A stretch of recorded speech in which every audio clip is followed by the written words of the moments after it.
وہ کہتی ہیں جی کہ مہرنگ بلوچ اور یہ جو بلوچ یکجہتی کی جو بلوچ یکجہتی کونسل کی جو ایک تحریک ہے وہ جو ہے وہ بانو کریمہ بلوچ کی قتل کے بعد سے جو ہے وجود میں آئی ہے.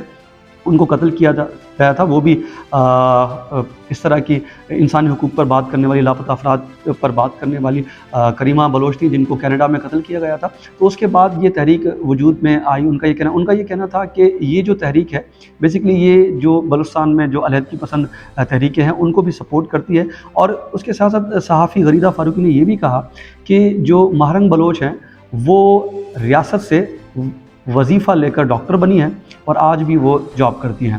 تو انہوں نے مہرنگ بلوچ کو یہ تو یاد دلایا کہ ریاست جو ہے وہ انہیں وظیفہ دے کر ریاست نے ڈاکٹر بنایا ہے. اگر ریاست نے وظیفہ دیا ہے تو کیا ہونے والے ظلم کو وہ بھلا دیں؟ وہ اگر اپنے لوگوں کے لیے آواز بلند کر رہی ہیں تو ان کو ملنے والا وظیفہ اس پر وہ چپ کر جائیں. ریاست نے اسے وظیفہ دے کر کوئی بہت بڑا احسان تو نہیں کیا، کیونکہ جس علاقے سے اس کا تعلق ہے ریاست وہاں سے بھی تو کچھ نہ کچھ حاصل کر رہی ہے جو کہ معدنیات سے مالا مال ہے.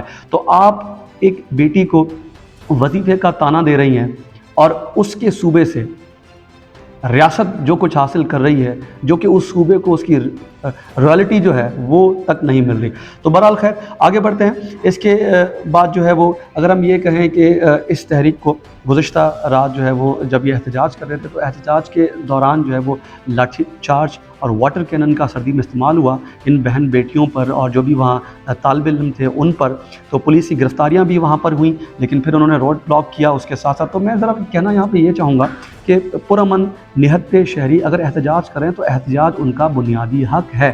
وہ آپ سے یہ مانگتے ہیں کہ جو بھی ان کے پیارے لاپتہ ہیں اگر وہ گلٹی ہیں، آپ سمجھتے ہیں وہ دہشت گرد ہیں، ان کو عدالتوں میں پیش کریں، ان کے خلاف کارروائی کریں.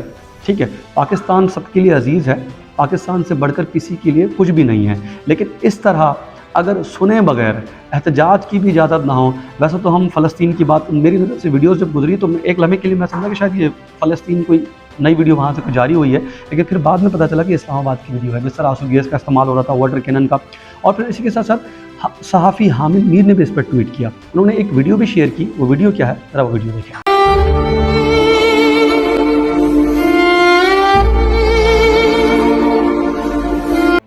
تو اس ویڈیو پر حامد میر صاحب لکھتے ہیں کہ ایک سول ڈریس میں موجود شخص اسٹیٹ کیپٹل میں اسلام آباد میں اور وہ سویلینز کو مار رہا ہے.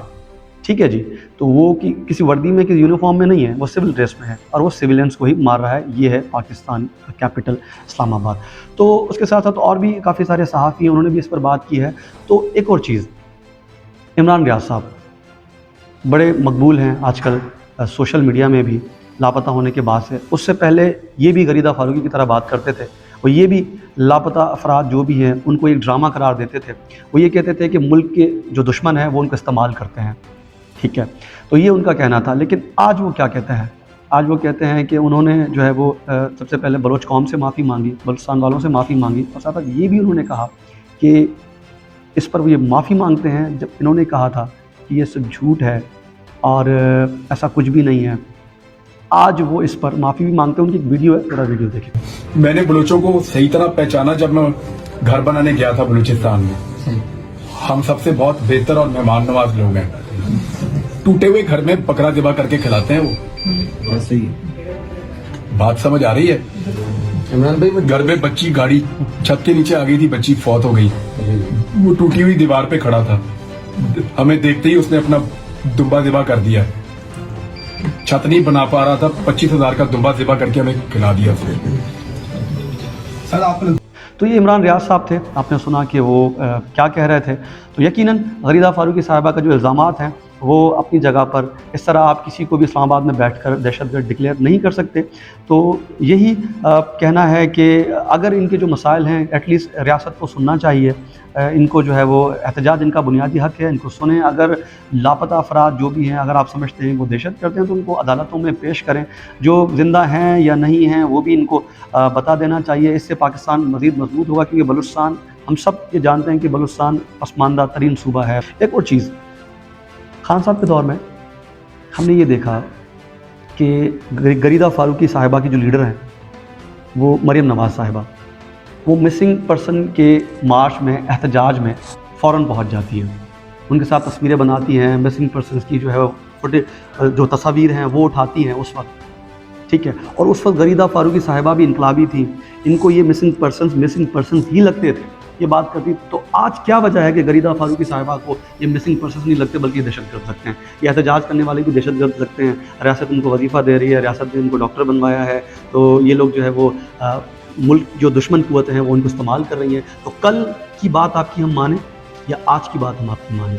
اسی طرح بلاول بھٹو زرداری صاحب، وہ بھی خان صاحب کے دور میں کوئٹہ بھاگے جا رہے تھے، وہاں جا کر جو ہے مسنگ پرسنس کا معاملہ اٹھا رہے تھے، وہاں جا کر ان کی کیمپ میں جا کر جو ہے وہ اظہار یکجہتی کر رہے تھے. تو آج یہ سب کہاں ہیں؟ پہلے یہ جب احتجاج کر رہے تھے تو رائٹ تھا سب کچھ، وہ مسنگ پرسنس کے لیے کر رہے تھے، آج کر رہے ہیں تو آج سب خاموش ہیں. تو سب یہ ریوارڈ کا چکر ہے. یہ مریم بی بھی چاہتی ہیں کہ ان کی جماعت کو ریوارڈ ملے. اب کہاں سے ملے گا یہ آپ سب کو پتہ ہے. بلاول صاحب چاہتے ہیں ان کی جماعت کو ریوارڈ ملے، کیونکہ یہ ایک ایسا ایشو ہے اس پر اگر آپ بات کرتے ہیں تو بہت سارے لوگ ناراض ہو جاتے ہیں. تو بہرحال اب چونکہ بلوچ یکجہتی کونسل نے اسلام آباد ہائی کورٹ سے رجوع کر لیا ہے اور ان کے جو لوگ گرفتار ہیں ان کے حوالے سے بھی، اور احتجاج کرنا ان کا بنیادی حق ہے اس کے حوالے سے بھی، تو مزید اس حوالے سے جو بھی اپڈیٹس آتی رہیں گی اگلی ویڈیو میں آپ سے ضرور ہم بات کریں.